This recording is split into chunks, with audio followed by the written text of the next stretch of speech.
Hi అండి, అందరికీ నమస్తే. Welcome back to our channel. Vijayawada Prakasam barrage దగ్గర ఆఫ్టర్నూన్ టైంలో వ్యూ ఎలా ఉంది అనేది నేను మీకు ఇప్పుడు చూపిస్తున్నాను.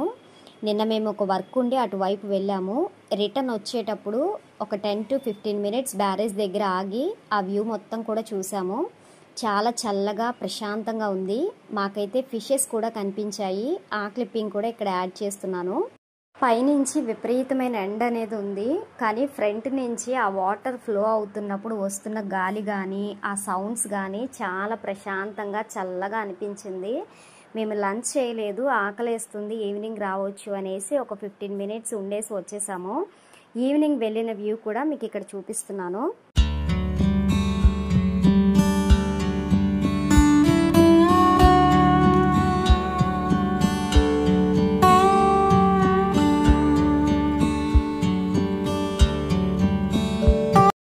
ఈవినింగ్ వ్యూ కూడా చాలా బాగుంది.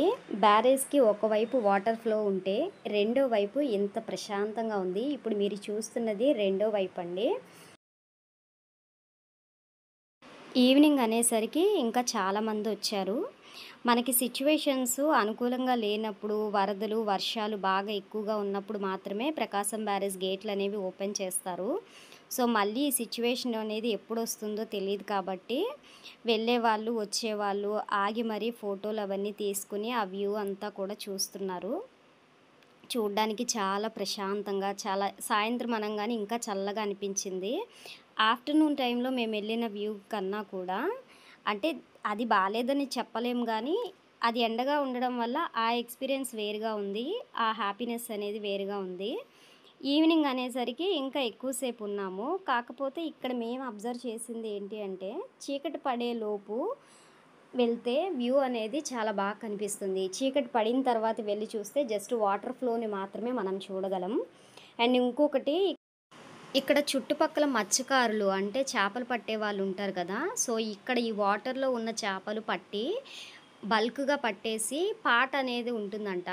సో అది వాళ్ళే పాడుకుని చేపలు అనేవి ఇక్కడే అమ్మేస్తారు. బయట మత్స్యకారులని రానివ్వరు, వాళ్ళకి అవకాశం ఉండదు అని మా తమ్ముడు చెప్తున్నాడు. జనరల్గా చనిపోయిన చేపల కన్నా కూడా బతుకున్న చేపలతో కూర చేసుకుంటే ఆ టేస్ట్ బాగుంటుంది అని అంటారు. అంటే చేపలు చచ్చిపోయిన తర్వాత వాటిని ఐస్ ప్యాక్స్లో పెట్టి మార్కెట్లోకి తీసుకొస్తే మనం అక్కడి నుంచి తెచ్చుకుంటాం. కానీ అలా కాకుండా ఇలా అప్పటికప్పుడు పట్టి మనం ఇంటికి తెచ్చుకున్న కూర అనేది చేసుకుంటే టేస్ట్ అనేది చాలా బాగుంటుంది. సో అందుకని బ్యారేజ్కి రెండు వైపులా ఇలా చేపలు పట్టేసి వాళ్ళు బిజినెస్ అనేది చేసుకుంటున్నారు. నచ్చిన వాళ్ళు కొనుక్కున్నారు. ఇంటికి వచ్చిన తర్వాత నేను కూడా తెచ్చుకున్నా బాగుండేది అని అనిపించింది. సో నాకు చేపలు అంటే చాలా ఇష్టం. నెక్స్ట్ టైం వెళ్ళినప్పుడు ఖచ్చితంగా తెచ్చుకుంటాను. ఇదేనండి ఈవినింగ్ వ్యూ మొత్తం కూడా. మీరందరూ కూడా చీకటి పడేలోపు వెళ్తే ఈవినింగ్ టైంలో అక్కడ వచ్చే సన్సెట్ అనేది మరింత అందంగా కనిపిస్తుంది. అక్కడ ఉండి ఫొటోస్ వీడియోస్ తీసుకోవడానికి కూడా the best place and atmosphere అని చెప్పొచ్చు. మాకు తెలియకుండానే మేము నైట్ చీకటి అయ్యే వరకు కూడా అక్కడ ఉన్నాము. బ్యారేజ్కి అటువైపు నుంచి చీకట్లో లైటింగ్స్ మధ్య వాటర్ ఫ్లో ఎలా ఉంటుంది అనేది నేను వీడియో ఎండింగ్లో క్లిప్పింగ్ అనేది యాడ్ చేశాను. వీడియోని ఎక్కడ స్కిప్ చేయకుండా ఎండ్ వరకు చూడండి. అండ్ నా ఛానల్ని ఫస్ట్ టైం ఎవరైనా విజిట్ చేస్తున్నట్లయితే సబ్స్క్రైబ్ చేసుకోండి. వీడియోకి అయితే ఒక లైక్ ఇవ్వండి. Thank you for watching.